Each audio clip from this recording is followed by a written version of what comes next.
નમસ્તે મિત્રો, આપ જોઈ રહ્યા છો ભારતીય જનસંદેશ સમાચાર। હું છું દિનેશ કુમાર બાબરિયા, ભાવનગર।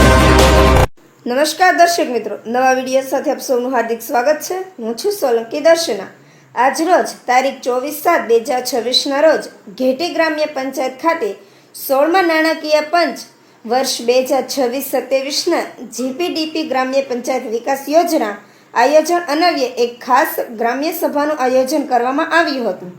આ ગ્રામ્ય સભા દરમિયાન ઉપસ્થિત તમામ ગ્રામજનોને સરકારશ્રીને 16મા નાણાકીય પંચની નવી ગાઈડલાઈન વિશે ખૂબ જ વિગતવાર અને સરળ ભાષામાં સમજૂતી આપવામાં આવી હતી। આ સાથે જ ઘેટી ગામના સર્વાંગી અને સતત વિકાસ માટે વિવિધ જરૂરી કામો પર પંચાયત અને ગ્રામજનો દ્વારા ઊંડાણપૂર્વક અને ગંભીરતાપૂર્વક ચર્ચા વિચારણા કરવામાં આવી હતી। બહોળી સંખ્યામાં લોકો હાજરી અને ઉત્સાહ આ ખાસ ગ્રામ્ય સભામાં ગામના સર્વાંગી વિકાસના સંકલ્પ સાથે ગ્રામજનો નોંધપાત્ર ઉપસ્થાન ઉત્સાહ સાથે જોડાયા હતા। આ પ્રસંગે ગામના વડીલો અને અગ્રણી આગેવાનો, જિલ્લા પંચાયત સદસ્યશ્રીઓ, તાલુકા પંચાયતના સદસ્યશ્રીઓ, તલાટી કમ મંત્રીશ્રી તથા મોટી સંખ્યામાં ગ્રામજનો અને મહિલાઓ ઉત્સાહભેર ઉપસ્થિત રહ્યા હતા। લોકશાહીના પાયામાં ઉત્સાહ સૌએ પોતપોતાના મહત્વમાં સૂચના રજૂ કર્યા હતા। અહેવાલ બ્યુરો દિનેશ કુમાર બાબરિયા, ઘેટી। ગ્રાન્ટ ની આપણી પાસે 1 વર્ષની મર્યાદા હોય છે, આંકડો હોય છે, એ અનંત આંકડો હોય નહીં। રજૂઆત ઘણા બધાની પોતપોતાની શેરીઓમાં અલગ અલગ કામની માંગણીની હોય છે, એટલે આપણે અહીંયા બધા બેઠા છીએ એટલે બધા પહેલા નક્કી કરવાનું છે બહુમતીથી કે ભાઈ કયા કામને અગ્રતા આપવી। મારી શેરી મેં પહેલે કીધું, મારી શેરીમાં જ આવે એવી ભાવના રાખતા નહીં। બધા ગામમાં રહ્યો છો એટલે બધાને ખબર છે કે કોને વધુ તકલીફ છે, તકલીફ બધાને છે, પણ આપણે શું કરવું પડશે, એમાં વધારે કોને છે એ વસ્તુ આપણે વિચારીએ અને કઈ નિર્ણય લેવો પડશે। 26-27 ના વર્ષના આયોજન માટે મારી પાસે રજૂઆત આવી છે, હું બોલું છું। અગ્રતાના ધોરણે આપણે કામ નક્કી જે કરીએ એ આપણે કહેવાનું છે, એટલે એ થઈ જાય, બધા એક સાથે મંજૂર થશે નહીં। સૌથી ભાઈ પહેલી રજૂઆત હતી ઝુંડવાડી માના મંદિર થી ધરમ સુધી જીઆઈ લોકલની લાઈનનું કામ, જેથી જે ગામમાં અહીંયા ટાંકે પાણી આવે છે એ પાણી ડાયરેક્ટ આવી જાય, એઝ ઇટ ઇઝ જે આપણે પીવીસી લાઈન છે એમને વાલ્વ ચાલુ બંધ થઈ જાય, ગામમાં અહીંયા પાણી પહોંચી જાય એટલે એ વાલ્વ બંધ થઈ જાય, પછી જે બધાને વિતરણ શરૂ છે એ વિતરણ થઈ જાય। એક રજૂઆત। પછી બીજી રજૂઆત છે ઝુંડવાડી માના મંદિર થી પ્રાથમિક શાળા સુધી લાઈન, જે લાઈન અત્યારે ઘણી જગ્યાએ ગંદુ પાણી આવે છે, એટલે એના માટે લાઈનની બીજી રજૂઆત છે, જેથી એ પ્રશ્નનો સોલ્યુશન થાય। પછી છે એક આપણે ઝડમ પાસે ડાર તથા મોટર છે, ઝડપ। પછી ચોથી રજૂઆત છે ઝડમેથી ગોહિલવાડી વિસ્તાર સુધી પાણીની લાઈન। પાંચમી ભાઈ એક રજૂઆત છે અહીંયા મફતપરા પ્લોટ વિસ્તાર 12પરામાં દિલીપભાઈના ઘરથી જે પ્લોટ વિસ્તાર છે ત્યાં પીવાના પાણીની લાઈન। પછી એક છઠ્ઠી રજૂઆત છે ચૌહાણવાડી વિસ્તારમાં પાણીની લાઈન જે છે જે જર્જરિત છે, એટલે રિપેરિંગમાં કે પછી એમાં જ્યાં જ્યાં હોય એ પાછી પૂરી પાડવાની। હવે આપણી પાસે આ રજૂઆત છે, મને જ્યાં સુધી આમાં ખબર પડે છે ત્યાં સુધી જો સ્થળ અમુક જેટલા મને યાદ છે એમાં હું તમને કહી દઉં છું, હું પોતે રકમે તમને કહેતો રહીશ એટલે તમને અંદાજો આવે કે બે કામ લેવા કે કઈ રીતે લેવા। એટલે આમાં જ હાલો તમારા બધાની આમાં ગણતરી આપણે એક કામ બોલું, જેમાં જેની બહુમતી હોય હાથ ઊંચો કરજો, બહુમતી હોય હાથ ઊંચો કરવાનો છે ભાઈ। સૌથી પહેલી રજૂઆત છે ઝુંડવાડી માના મંદિર થી ઝડમ સુધી જીઆઈ લાઈન નું કામ।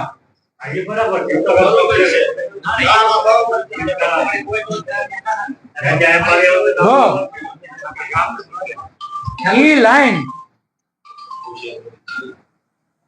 બધાને ખબર છે વિસ્તાર કેટલો છે, મોટો છે, ઈ એક જ કામમાં આ બધું પૂરું થઈ જશે એમ બધાને મંજૂરી છે। હવે તમને બીજી વસ્તુ જો બહુમતી, આમાં એક વસ્તુ છે ભાઈ, તો બધાના કામ થશે બહુમતી પ્રમાણે હાલવું પડશે, એકનું એકમાં કામ આવશે એનું આપણે પછી બીજામાં આનું અત્યારે પેલા રિપેરિંગ જ કરાવવાનું. હવે એમાં નહીં શેમાં? પણ આપણે બીજી અન્ય યોજનાના છે તે ને એમાં છે પછી લો તો હવે પણ તમે વાત સાંભળો, આપણે નાણાં પણ એક ગ્રાન્ટ ઓપ્શન નથી. તાલુકા કક્ષા છે, જિલ્લા કક્ષા છે, એટીવીટી છે, એ તો દર વર્ષે આવતી હોય. આપણે બધી જગ્યાએ તમે મારી પાસે આવતો, હું તમારા હસ્તક બધી કચેરીમાં એક લેટર મોકલાવી દઈશ, ભાઈ તાત્કાલિક અગ્રતાના ધોરણે ગંદકી વાળું પાણી આવે છે તો બીજી કોઈ યોજનામાંથી મંજૂર કરાવી દે. Okay, ready? સંતોષ? તો અહીંયાથી મારે બધાને સંતોષ અપાવીને જવાનું છે. જે રજૂઆત ખુલ્લા મને કરતો, હું ખુલ્લા મને જવાબ આપીશ. મારે એવું નથી કે તમે મારી સામે પ્રશ્નો કરશો, હું તમારા પ્રત્યે કાંઈ રાખ્યું. અમુકનું ગમશે મને, કામ કરવા આવ્યો છું ને ગામને કઈક કામ કરીને દેખાડીને મારે અહીંયા જવું. તમે બધા મને ક્યાંક મળો ને તો યાદ કરો કે આયા હતા ને આ રીતે અમારું કરાવીને સામે ગોહિલવાડી છે ત્યાંથી નિકાલ કરો. બીજી રજૂઆત છે ઘનશ્યામભાઈ વિરડિયાના ઘરથી નરેશભાઈ ગોહિલના ઘર સુધી. ત્રીજી રજૂઆત છે ગોવિંદ માધાના ઘરથી ભોળાભાઈના ઘર સુધી નિકાલ કરો. પછી રજૂઆત છે અતુલભાઈ ભરવાડના ઘરથી નિકાલ કરો. પછી રજૂઆત છે ચૌહાણ વાડી વિસ્તારમાં ગટરની લાઈન. પછી ભરત બાપુના ઘરથી લીમડી ચોક સુધી. પછી છે વડલીપા વિસ્તારમાં કીર્તિભાઈ સોનીના ઘરથી નિકાલ. 8 લાખ રૂપિયા મળશે પહેલે 10 માંથી 2 લાખ ખાંચવીને પડ્યા છે. હું તમને સમજાવીશ 2 લાખ નો કરો. એના 8 લાખના 2 ભાગ પડી ગયા. 4 લાખ રૂપિયા ટાઈટ, 4 લાખ રૂપિયા અનટાઈટ. ટાઈડમાં 2 ભાગ પડે. 2 લાખ રૂપિયા પાણીમાં.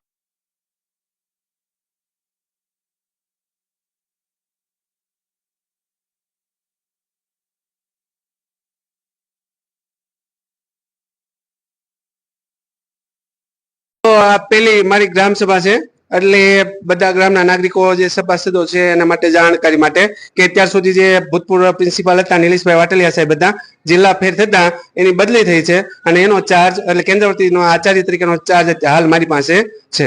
તો શાળાને લગતા જે પ્રશ્નો છે સાહેબ એની રજૂઆત તમારા તમને કરું છું.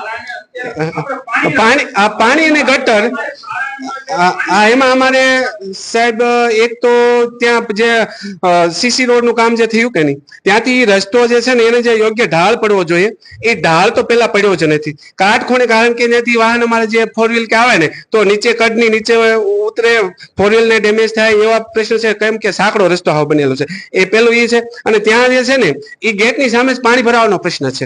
એટલે યોગ્ય ગટર લાઈન જે છે અમારે જે મધ્યાહનનો શેડ છે ત્યાં બાજુમાંથી ગટર લાઈન પૂરી ન થાય અને કાટખૂણે આમ જે મેઇન ગટરમાં નાખી દેવામાં આવે એ અમારો ખૂબ જ અગત્યનો પ્રશ્ન છે. નિકાલ તરફ બરાબર નવી લાઈન છે ગટર લાઈન ના છે જ નહીં.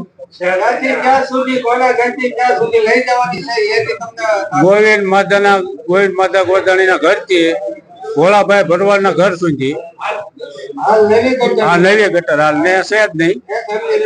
હા હા નિકાલ તરફ દેવી પૂજક ઘર નિકાલ તરફ હા એ નિકાલ અમે વાડી વિસ્તાર આવે ને ગોહિલવાડી ત્યાં પાણી નું લ્યો. હા બસ ઈવડે ત્યાં પાણી ની જરૂર છે ઈવડે લોકો. હા હા સારો હોટેલ.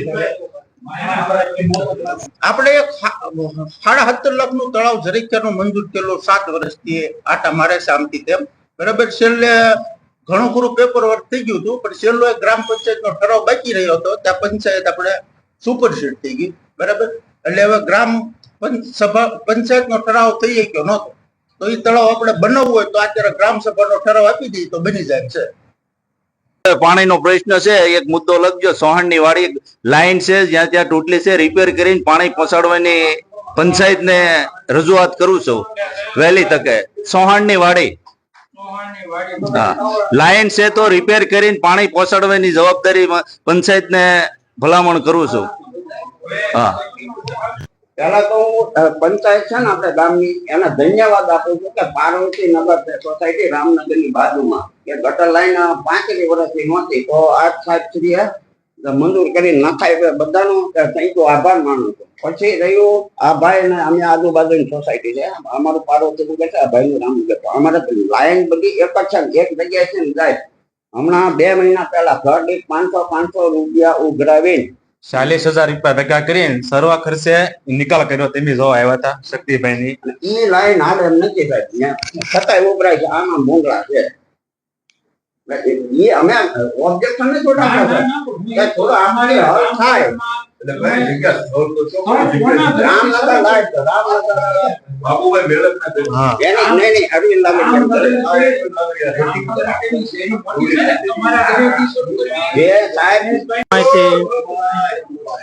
મફતપરા વિસ્તારમાં પાણીની પીવાની લાઈન દિલીપભાઈ ના ઘર પાસેથી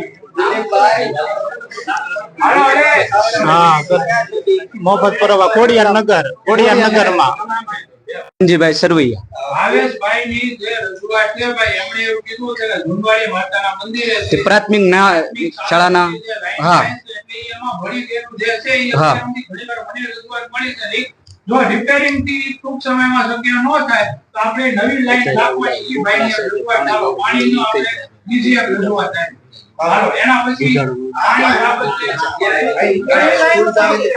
અને બીજો પ્રશ્ન છે બરોબર. અત્યારે ત્યાં માણસોને હાલવું હોય દુધા રોડ પર કેટલું પાણી અને જ્યાં હોય ત્યાં તૂટવું. દુધાળા રોડે છે હા. મેં તમને ચોખવટ કીધું તો હા. દુધાળા રોડે છે મેન પાણી ક્યાં ભરાય છે આપણે ત્યાં આકવે તે તૂટી ગયેલું છે. પડી ગઈ પછી નવી બનાવી દીધી.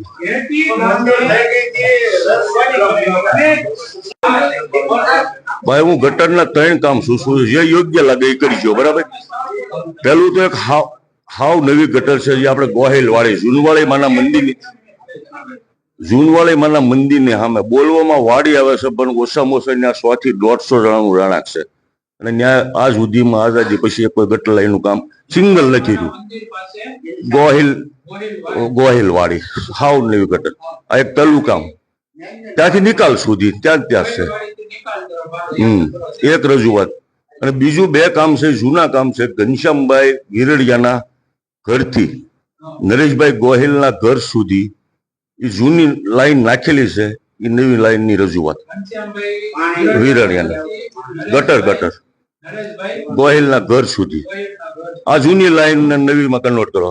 અને ત્રીજું ગટરનું છે વિનુભાઈ આપણે જે બારપરા એ જૂની હા એટલે આમાંથી જે યોગ્ય લાગે એ તમને. રામનગર વિસ્તારમાં જે આપણે દામોદરવાળી શેરી છે એ ઠેઠ સર્વ ખર્ચે 40,000 રૂપિયા ભેગા કરીને એ કમ્પ્લીટ થઈ ગઈ છે. હવે જે કટકો આપણે બાબુદા વાળો ખાસો છે હા એ એમાં 3 ભૂંગળાની જરૂર છે અને 2 કુંડીની એટલી કમ્પ્લીટ થઈ જાય એટલે ગટર આખી ઓકે થઈ જાય. અને બીજો પ્રશ્ન કુંડીમાંથી પાણી નીકળે છે પીવાનું 2 મોટાનો પરવા એ બંધ થઈ જાય તો શેરી વાળાને પાણી પીવાનું યોગ્ય થઈ જાય. મારે ગામ પેલા પ્લોટિંગ થયેલું છે 48 વર્ષ ત્યાં. કેટલા વર્ષ? 48 બરાબર. તો ત્યાં કોઈ સુવિધા નથી બરોબર નથી. બોલો પેલા ટોટલ RCC આવતું ઈ નથી, બ્લોક સિસ્ટમ નથી, ગટર અડધે સુધી નાખી છે પછી બંધ છે, નિકાલ કોઈ છે નહીં બરાબર. તો તમને મેકલેલું છે કે નથી મેકલેલું બરાબર. પછી મામલતદાર તાલુકામાં ભાવનગર ગાંધીનગર દિલ્હી સુધી અરજીઓ કરેલી છે, કોઈ નિરાકરણ આવ્યો નથી બરાબર. પછી અને હાલમાં તમારી બે રજૂઆત છે મને ખબર છે તમારી આપણે મંગળવારે તાલુકા ફરિયાદ કાર્યક્રમમાં આ ગયા છેલ્લે હું નિર્ણય લીધો સોનારા સાહેબે હું લીધું સાંભળ્યો ને મેં તમને શું કીધું મેં તમને પછી એમ તો કીધું કે આ વસ્તુ સંબંધ કરી કામ કરો કઈ કેટલા ફૂટ અંતર એ અમારે કરવાનું હોય. હવે તમને બીજી તમે પછી એમ કહો કે આ અમારે કરવાનું આ કરવાનું હોય તમને મેં ત્યારે વાત કરી કે આપણે આ સહકારી હા ઈ બરોબર એટલે આમાં તમે એમ કહો કે અમારે કરવાનું પછી તમારો અમારા પ્રત્યે સહકાર નથી. એમ નથી એમ નહીં પણ માપવાનું અમારે ન હોય, એ તમારે આવવું પડે, અંદાજિત કહેવાનું હોય. ભાઈ એવી વાત નથી કે ભાઈ અંદાજિત તમે મને કયો, એવી કોઈ વાત નથી. તમારે માપવાનું તમારે માપવાનું હોય પણ અંદાજે તમારે પંચાયત જવાનું હોય કે ભાઈ એટલા ફૂટ અંદાજે તમારે અમારે એવી વાત થઈ હતી. એની રજૂઆત તમારે કરી દીધી. હા પણ એ બધું લખાણમાં એમ આપ્યું છે બધાને, સમજ્યો? બધું આપેલું જ છે. આનું તમને એક સિમ્પલ હોય પ્રશ્ન કહી દો ત્યાં સોલ્યુશન આવ્યો ત્યાં ડેપ્યુટી સોનારા સાહેબ હતા, એને બધી વાત થઈ કે ભાઈ તમારે ગટરનો ઢાળ આ છે તે છે, પછી કહી દીધું હા ભાઈ ત્યાં આ લોકોને ગટરની સુવિધાઓ સોલ્વ કરી દેવાનો છે. મેં તમને ક્યારે કીધું કે ભાઈ હવે સ્વાભાવિક છે મારે બીજા તમે ત્યાં હો તમને ઓન ધ સ્પોટ સાંજે ફોન કરીને કહી શકો કદાચ માપ પટ્ટી તો છે અંદાજિત આપી એ માપ કરાવવાનું કારણ શું કામ કે મને આંકડો ખબર પડે એટલે રકમ વેરફાઈ નહીં. એ બરોબર. પછી આપણે તેથી મેં માંગણી તો બધી કરી, ગલોપની સ્ટ્રીટ લાઇટની, બરાબર, પાણીની પાઇપની, ગટરની, કેટલી માંગણી થઈ? હવે તમે એ જે વાત કરો છો ને, હવે તો તમને એક વસ્તુ તમને પહેલા તમે તો બેઠા હો આ જ વસ્તુ તમને આટલું મોટું કામ મર્યાદિત પ્રમાણમાં એટલા પ્રમાણ